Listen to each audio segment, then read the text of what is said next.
Dun dun dun dun dun dun dun dun dun dun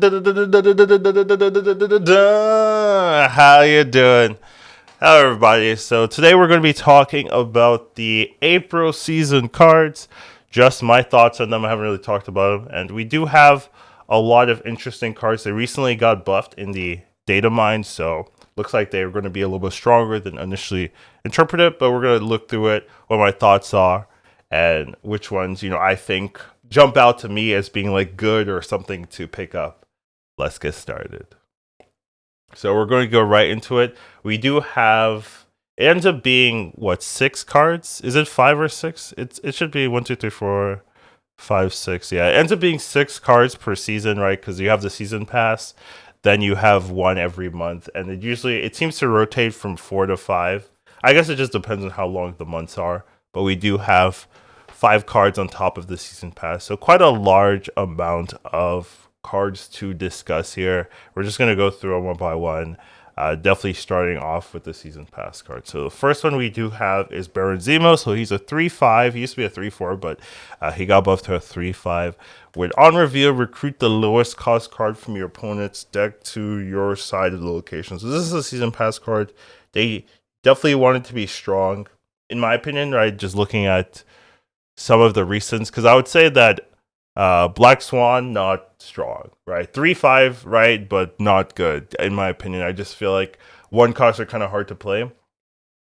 Hope Summers though, 3/4, very good, right? Just because energy is broken, so they're going a little bit safe here, 3/5. But the on reveal is recruit, so I'm assuming recruit is like take from your opponent's deck, play it to your side. So you take the lowest cost card for your opponent's deck to, and you play your side. So you get 2 bodies. Uh, Buffs Mockingbird, right? Like that's what I see. um, but seems like this one is kind of hard to really tell how good it's going to be because it's summoning from your opponent's deck, and it's the lowest cost card. Most decks, I've taken a look, right? Most decks usually have like 2 1s, 2 2s, or 2 to 3 2s, and then a couple of 3s, and then like 2 4s, 1 or 2 5s, and then 1 or 2 6, unless you're playing a heavier skewed deck, right? And then heavier skewed decks can be a little bit, uh, I guess, nicer to pull something very big. Now, I think if you're playing this on turn 3, this isn't going to be that crazy. Most likely you're pulling a 2 drop or a 1, right? So I'm kind of thinking you're getting maybe like 2 to 3 power. Maybe if you're pulling a 2 drop, you're getting like 4 power, something like that. So you're essentially getting like a 3/8, which is pretty good, to like a 3/9, right? So that's like not bad. It's 2 bodies, a 3/8, 3/9. I think that's average if you play it on 3. The interesting part is when your opponent doesn't have that many cards in their deck, right? So I'm thinking turn 6, turn 7. That might be a little bit interesting because if your opponent only has 2 cards, well, then the chance you pull something quite big is going to be much higher. And we also have some synergies, right? They change Yondu, I'm assuming, for this card. So that does destroy your lowest cost card. I do think that effect isn't necessarily a buff. Like if you don't have a synergy card like this, right? If you're playing Yondu and your opponent's like it's already turn 1, right? So they've already played their 1, and then you're destroying. They can't draw their 1s anymore. Like I feel like you're buffing their deck, so you do need to follow up with something like Baron Zemo to make it pay off. And I think if you can find a way to remove cards from their deck, and there's definitely ways to do that, right? Maximus makes them draw 2, Gladiator destroys 1 or pulls 1. You have Yondu just drawing longer games, right? Magic, right? That also works. So there's definitely ways to make it where they have like 1 or 2 cards left, and then you're just pulling whatever is left in their deck. This also makes me think, what about Mill?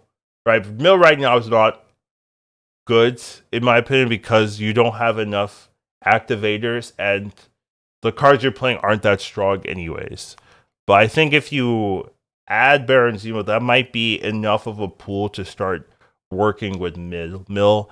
And I think the baseline of this card, as long as you're playing a deck that doesn't like flood constantly, is like pretty good. Like a 3/8 is very strong.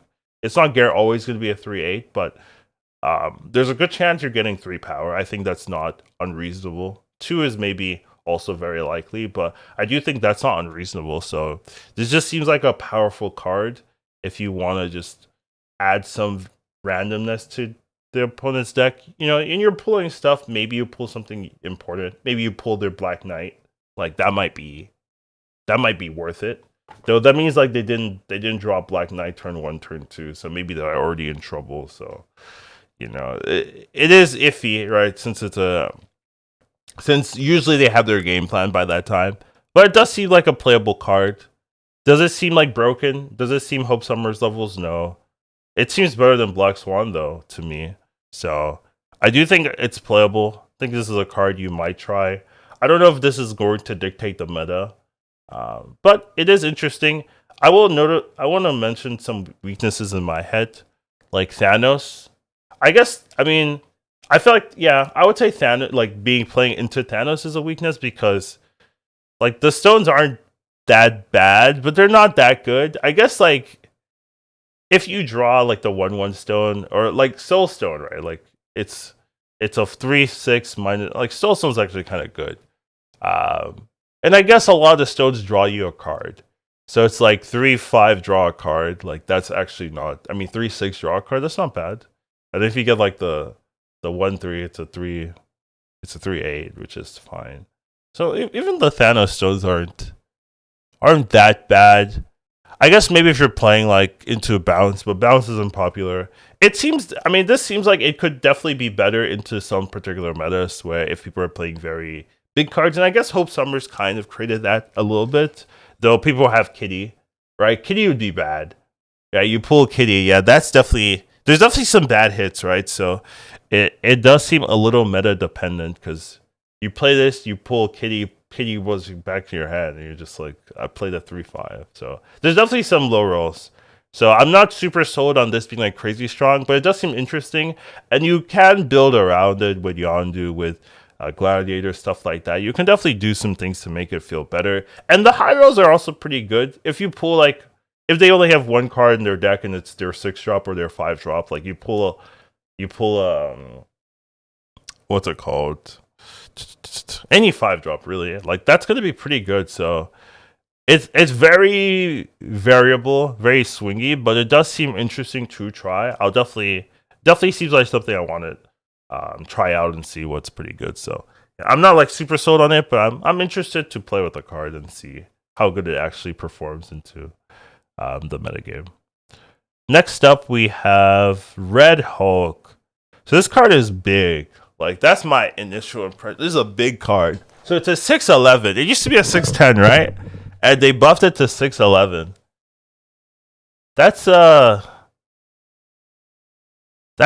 scary. I mean, it's a Hulk, right? I mean, I guess that's the idea. It's a Hulk. When your opponent ends the turn with unspent energy, +4 power, +4 power. That's so big. So if your opponent ends a turn 1, a lot of people don't play anything turn 1. It's already a 6/15. Like, damn. That's it. It's already a blob. You skip one turn, you got a blob. And then if you skip multiple turns, right, like 2 turns is 6/19. That's infinite already, right? Like that's a lot. That's very big. Okay, so I see the potential, right? But it is just a big guy, to be fair, and I do think like you can't control it, right? You can't control this scaling in terms of like, hey, if your opponent plays on curve the whole time, you have a 6/11, which a 6/11 is not. It's not that good. That's not like if I had a 6/11, like I'm not. I mean, you might play it, but you're not that happy about it. 6/15, I'm happier. 6/19, yeah, for sure. Sign me up. Like so, you can't control it. It's how you scale is up to your opponent, and it doesn't. It's like Hulk, where it has to be in your hand or in play. So you have to have drawn it for it to start scaling. So if you draw it last turn, it's a 6-11. So that is like not great, but the potential's super high in that I think 619 is already like very high already. Like that is enough for me to be like, damn, that's a card. 611, no, 615, yes. 619 for sure. So it just depends. Is how likely is your opponent going to not fully spend 2 energy? I think some decks it's very easy. Like some Hope Summers decks can be very easy. Some ramp decks very easy. But like bounce decks, no. Surfer decks, yes, I would say turn 4, sometimes they just play a 3 anyway. So there's definitely some discard decks. I would say like they can play perfectly on curve. Corvus decks, maybe not, right? So there are a decent amount of decks in the metagame that don't spend all their energy, especially with energy being so prevalent with Hope Summers in the game that this could definitely trigger often. So this is a card I have to watch out for. I'm not like I don't think this card is broken. But yeah, okay, I think that's what I want to say. I don't think this card is broken because your opponent has control over it. And if this card becomes meta, you can definitely make it a 6-11 the whole time if you wanted to. You could just build, hey, I'm going to have flexible mana like decks. Like I'm just going to use my mana and then you just have a 6-11. And that's like yeah, it's decent, but I don't care if you have a 6-11, right? So I do think if this is like very good, you can play around it. And it's not so usually when it comes to like adding tech cards, you have to add a specific tech card, right? Like, hey, I need to play Enchantress to deal with this meta. Like you have to add a specific tech card.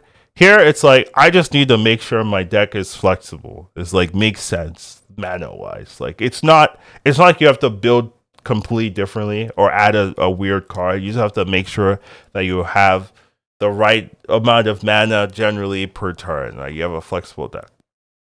Even in there's gonna be some games where yeah, you skip a turn, but I think it's gonna be not too hard. So I think even if it is like a good card, you have a heavy amount of control to limit the potential. So I think it's a strong card, probably good, but I don't see it like, oh my god, like this is crazy. I've seen some people say, hey, this is the strongest card to set. It might be.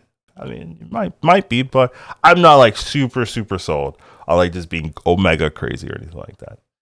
Next up, we have USAgent. So this is a 2/3. So the stat line's good. I think 2/3 is like generally, like this is a good 2-drop stat line. Like if you have a 2/3, you're happy. 2/2, you're a little bit sad. 2/3, I think you're happy, and then you have an ability on top of that. So ongoing 4, 5, and 6 have -3 power. -3 is a lot. So when I look at this to me looks like a tech card, right? Like kind of like Shadow King, kind of like what other tech cards are in there? Enchantress, that kind of thing. This looks like a tech card to me, not like a tempo card where your opponent's playing a 4 and a 5 or something in a lane. You can just drop this down. Or if you're not playing any, like if you're playing like Silver Surfer, this seems like a good Silver Surfer card as well, where you can just limit their potential. So you hit 1 to 2/6, that's good. You hit 2 to 2/9. Like so if you can hit 2, 4, 5, 6 cost cards, you've got a really good card. Like a 2/9 is like high rate. So seems powerful in those scenarios. It also like it's good into Doctor Doom, right? They play Doctor Doom. You hit this, you win that lane, right? Essentially. So it's got some really nice features. I actually I'm definitely higher on this card, it seems, than other people. I think this card's good. Especially if you like playing tech or counter stuff. If your opponent's playing like a Sarah or anything like that, maybe not Sarah, but like any tech card, like you just drop this. Like I see this playing this final turn into set plays their games are already set up. I think if this is like very popular or common, you will see this more as an answer to big cards. It also kills Tribunal. Like Tribunal is gonna hate this card so much. Like if you're a Tribunal player, once this card comes out, I recommend like changing your deck for that week or so, just cause Like, you're not gonna have a good time. Like, Iron Man hates this card so much. Iron Man is like, oh my god, get me out of here. This is disgusting. So there's definitely some big pain points with this card that I could definitely see a lot of people struggling it. But I have hopes for this. I do think, like, obviously, if you play this on turn 2, it's a little bit not that good because people will just avoid that lane. So I mean, that's a little bit of control, kind of like Goose-esque, where it's like, oh, it is kind of like Goose-esque, huh? It is, huh? Now that I think about it, yeah, it's like a goose in essence, except instead of they can't play it there, it's just like very low. Like, you're very incentivized not to play your 4-5-6 there. So kind of like an upgraded Goose, better stats. This makes me think Goose could be a 2-3. You know what I mean. So I'm actually quite high on this card. I think it's quite good as a tech card. So maybe Sarah Control. That's where I think you just put this in there, kind of like an extra way of dealing with some big power bombs if you don't have your Shang-Chi or something like that. So yeah, you can also just combo with Luke Cage. But I don't really feel like you need Luke Cage. Like, just play it in a lane you're not playing your 4, 5s, and 6, right? You don't need Luke Cage here, in my opinion. So you could also play it in Abomination High Evo. That also could work. I could definitely see something like that working out. So just I see I'm high on it. I just don't think it's I don't think you can play it in everything, but I think the places where you can play it is going to be pretty good. So yeah, that's my thoughts on this one. Next up, we have Red Guardian. So this one's a 3-3. So 3-3, I don't really like 3-3 style line. It's like not that enticing. Like, things are 3-5, right? So essentially, you're starting with nothing, but affect the lowest power enemy card here with -2 power, and then remove its text.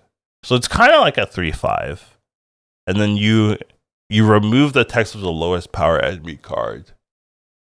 So what this is like a Zabu counter to me, right? You play Zabu on 2, you play Red Guardian on 3, and then what else can you do? You can hit Hope Summers if you have priority. I mean, yeah. I mean, even if you don't have priority, you're probably still hitting Hope Summers in a lot of cases. So there's definitely, this is nice because you can turn off cards you couldn't turn off before. Like Black Knight. You could turn off Black Knight. We couldn't do that before. You could turn off Morbius.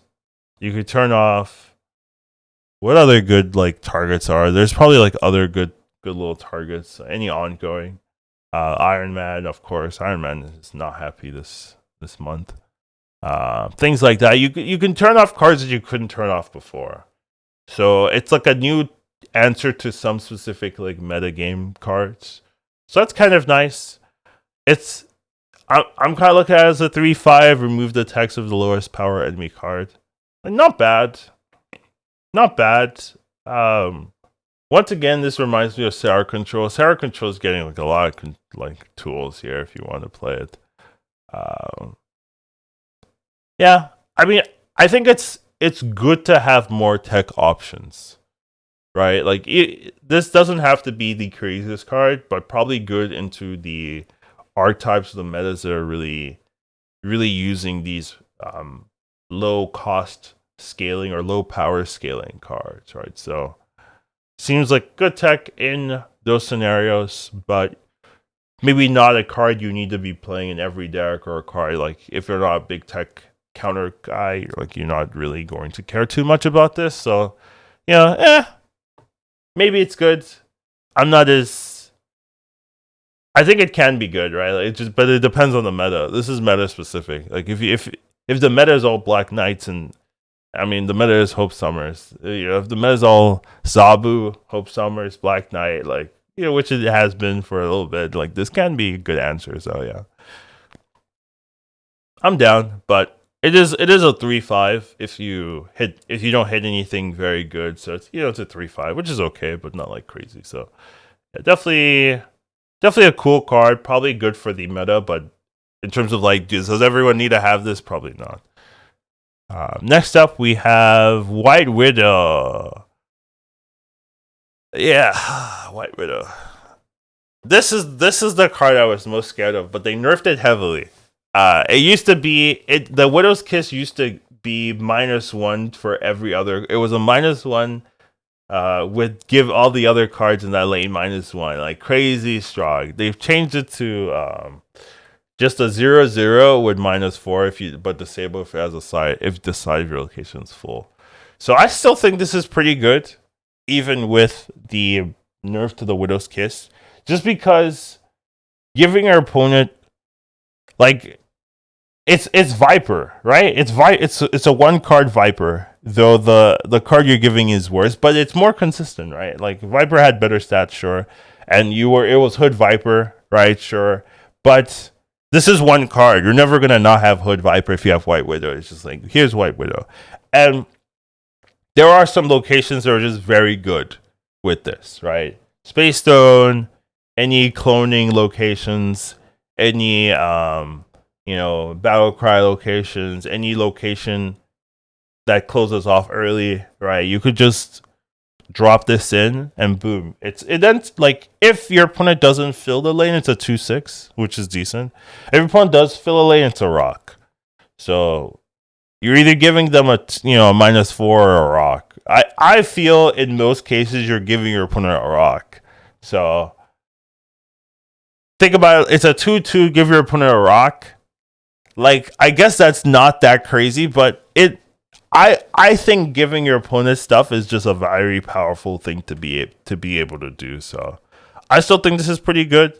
I like this card, even though I think it is definitely weaker than it used to be. Like the -1 was like very oppressive to me.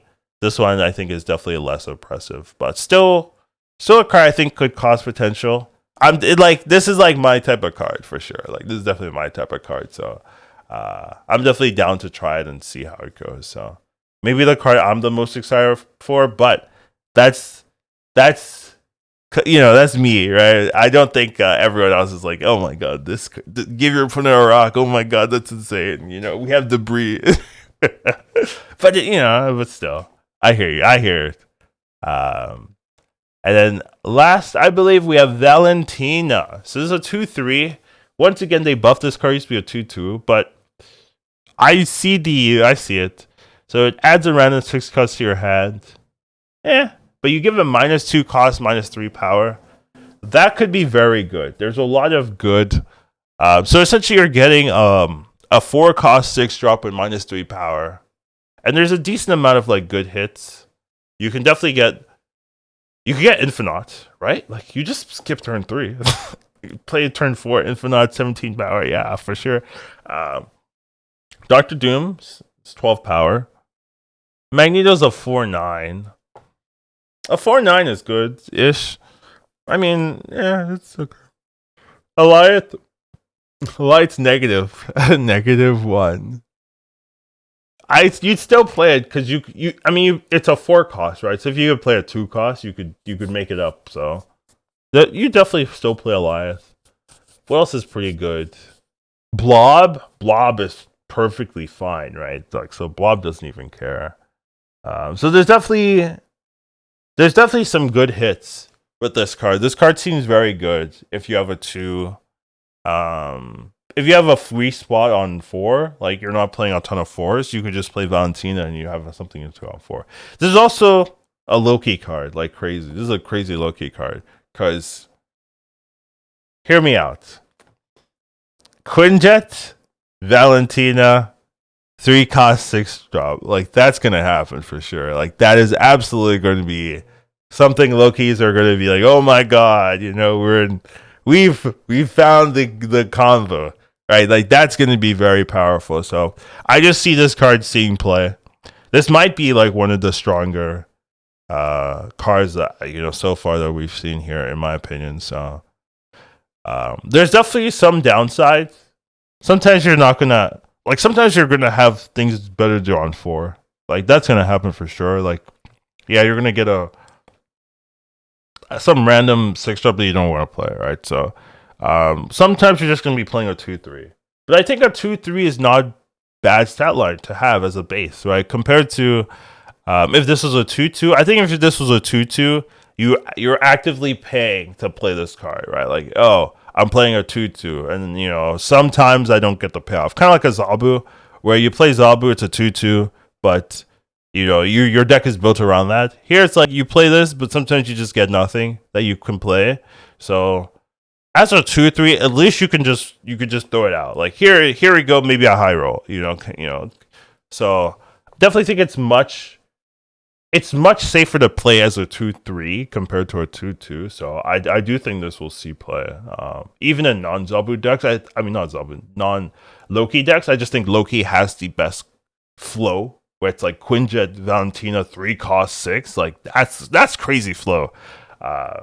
Where generally it's like a Valentina something and then 4 cost 6. Like it's still good. So just seems like a strong card to me as well. So overall, like pretty heavy, like pretty powerful set of cards. Baron Zeno seems like they all seem playable, right? Like nothing to me is like an immediate skip. Maybe Red Guardian, but I can see where Red Guardian can be strong, though it's very meta reliant. Like that's the one that's the most meta reliant card to me. The USAgent is kind of, but most people have 4, 5s, and 6. That's not really meta reliant. If the meta is balanced, then maybe you say that. But right now, that's not true, and people are playing like Mockingbird everywhere. So, yeah. But yeah, I mean, overall, pretty strong set of cards. They're definitely. Does anyone seem broken? Like, hey, this is so broken. I mean, maybe Valentina. Like, I mean, with Loki, Quinjet Loki, that seems very strong. White Widow also a little bit concerning, though. I mean, it depends how likely you can get the -4 power. I think if we can get the -4 power, you're good to go. But a lot of times, I feel like people are just gonna fill that lane, so you get a rock. So. I mean, honestly, but I'm a big white. Like, this is the type of card I like, so maybe I'm overhyping that one for sure. But yeah, definitely interesting set of cards for me. We'll see how it goes, but I'll be working on the spotlight tier list and all that good stuff. So yeah, take care of yourselves, have a wonderful day, and I'll see you in the next one.